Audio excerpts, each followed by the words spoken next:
शक्ति की का सदुपयोग पुस्तक से पढ़कर सुना रहे हैं लेखक पंडित श्री राम शर्मा आचार्य। शक्ति और आध्यात्मिकता। आइए सुनते हैं कुछ अच्छा और पढ़ते हैं हम कुछ अच्छा। एकाग्रता में दिव्य शक्तियों के भंडार भरे हुए हैं। सांसारिक जीवन में मन की शक्ति से बड़े बड़े अद्भुत कार्यों को मनुष्य पूरा करता है।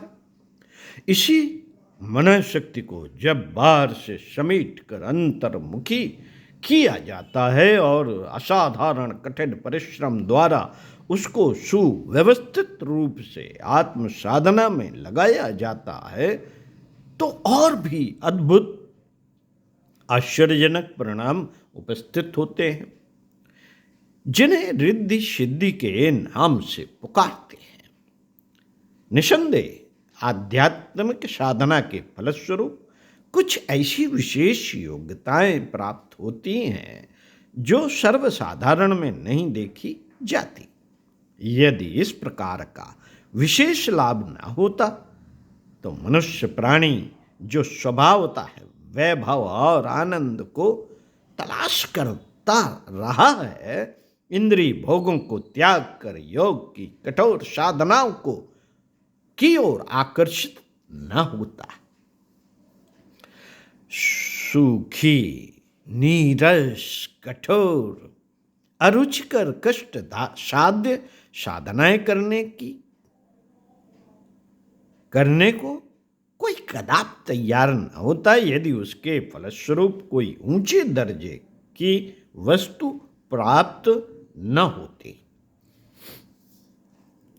मित्रों, मूर्ख, अनपढ़, नशेबाज, हरामी और अधपगले भिखमंगों के लिए यह कहा जा सकता है कि यह लोग बिना मेहनत पीठ भरने के लिए जटारा खाए फिरते हैं, परंतु सबके लिए ऐसा नहीं कहा जा सकता।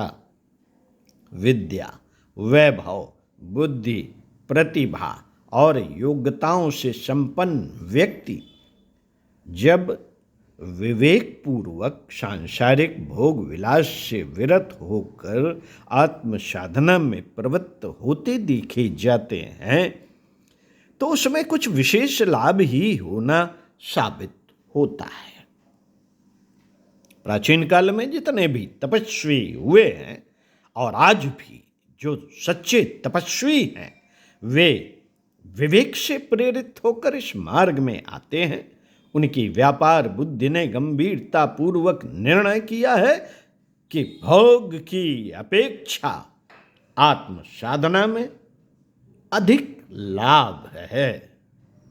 लाभ का लोभ ही उन्हें स्थूल वस्तुओं में रस लेने की अपेक्षा सूक्ष्म संपदाओं का संचय करने की ओर ले जाता है। जो लोग सच्ची लगन और निष्ठा के साथ आध्यात्मिक साधना में प्रवृत्त हैं, उनका उत्पादन कार्य अच्छी फसल उत्पन्न करता है। उनका उत्पादन कार्य अच्छी फसल उत्पन्न करता है। उसमें एक खास तौर की शक्ति बढ़ती है जिसे आत्मबल कहते हैं। यह बल सांसारिक अन्य बातों की अपेक्षा अधिक महत्वपूर्ण है।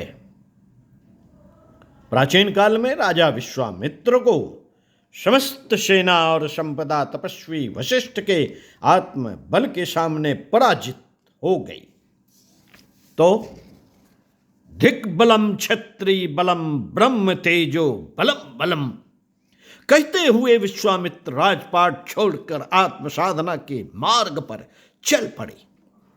राजा की अपेक्षा ऋषि को उन्होंने अधिक बलवान पाया। सांसारिक बल की अपेक्षा आत्म बल को उन्होंने महान अनुभव किया। छोटी चीज को छोड़कर लोग बड़ी की ओर बढ़ते हैं। राज त्याग कर विश्वामित्र का योगी होना इसका ज्वलंत प्रमाण है। गौतम बुद्ध का चरित्र भी इसी की पुष्टि करता है। जो आत्म साधना में लीन हैं वे ऊंचे दर्जे के व्यापारी हैं।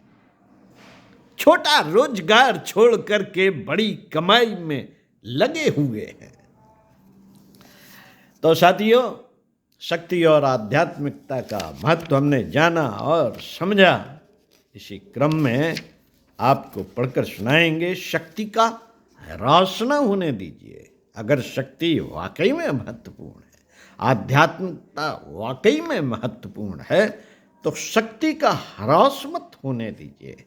इसी क्रम को आपको पढ़कर सुनाते हैं अगले वीडियो में। आइए सुनते हैं।